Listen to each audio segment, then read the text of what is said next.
नेपाल में शुक्रवार रात आए भूकंप ने भारी तबाही मचाई है। 6.4 तीव्रता के इस भीषण भूकंप में करीब 70 लोगों की मौत हो गई है और दर्जनों लोग घायल हुए हैं।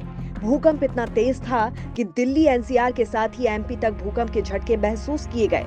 वीकेंड की वजह से कई लोग देर रात तक जाग रहे थे, तो कुछ लोग सोने की तैयारी कर रहे थे, तो कुछ सो रहे लोगों को भूकंप के तेज झटकों ने जगा दिया। शुक्रवार की रात 11:32 पर भूकंप के तेज झटकों ने दिल्ली एनसीआर के साथ ही पूरे उत्तर भारत को दहला दिया था। तकरीबन आधी रात को आए भूकंप के झटकों से घबराकर लोग अपने अपने घरों से बाहर निकल आए। भूकंप का केंद्र नेपाल के जाजरकोट जिले के लामी डांडा इलाके में था। रिक्टर स्केल पर इसकी तीव्रता 6.4 मापी गई। नेपाल में भूकंप के चलते भारी तबाही देखने को मिली है। इस भूकंप की चपेट में आकर 70 लोगों की मौत हो गई तो कई लोग घायल हुए हैं। देर रात आए भूकंप ने नेपाल में लोगों को संभलने तक का मौका नहीं दिया। 6.4 तीव्रता वाले इस भूकंप के कारण नेपाल में कई इमारतें ढह गई और कई लोग इसके मलबे में दबे हुए हैं। ऐसे में आशंका है कि मरने वालों की तादाद और भी बढ़ सकती है। सबसे ज्यादा मौतें नेपाल के रुकुम पश्चिम और जाजरकोट में ही हुई है।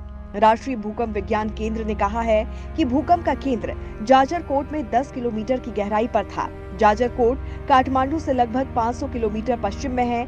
नेपाल के प्रधानमंत्री पुष्प कमल दहल प्रचंड ने भूकंप से हुई लोगों की मौत पर दुख व्यक्त किया है। उन्होंने बचाव और राहत के लिए 3 सुरक्षा एजेंसियों को तैनात किया है। नेपाल में तबाही मचाने वाले भूकंप की तीव्रता का अंदाजा इस बात से लगाया जा सकता है कि उसका असर दिल्ली एनसीआर के अलावा यूपी, बिहार, राजस्थान और मध्य प्रदेश के भोपाल में भी देखने को मिला। लेकिन बार बार आ रहे भूकंप के झटकों से दिल्ली एनसीआर के लोग सहमे हुए हैं कि कहीं कुछ बड़ा तो नहीं होने वाला, क्योंकि एक्सपर्ट भी चेतावनी जारी कर चुके हैं कि दिल्ली एनसीआर में कभी भी बड़ा भूकंप आ सकता है। दिल्ली एनसीआर के नीचे 100 से ज्यादा लंबी और गहरी फॉल्ट्स हैं। इसमें से कुछ दिल्ली हरिद्वार रिज, दिल्ली सरगोधा रिज और ग्रेट बाउंड्री फॉल्ट है। इसके अलावा भी और कई फॉल्ट सक्रिय हैं। दिल्ली सेस्मिक जोन 4 के तहत बेहद ही संवेदनशील माना जाता है। नेपाल में पिछले कुछ महीनों के अंदर भूकंप की घटनाओं में बढ़ोतरी देखने को मिली है। एक महीने के भीतर ये लगातार दूसरा भूकंप है। इससे पहले 22 अक्टूबर को दिल्ली में भूकंप के झटके महसूस किए गए थे। इसका केंद्र भी नेपाल में ही था।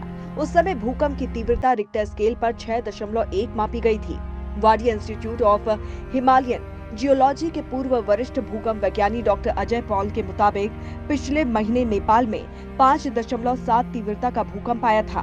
भूकंप का केंद्र डोटी था, जो शुक्रवार आए भूकंप के केंद्र के करीब ही है। इसका मतलब ये है कि केंद्रीय बेल्ट सक्रिय रूप से ऊर्जा जारी कर रहा है।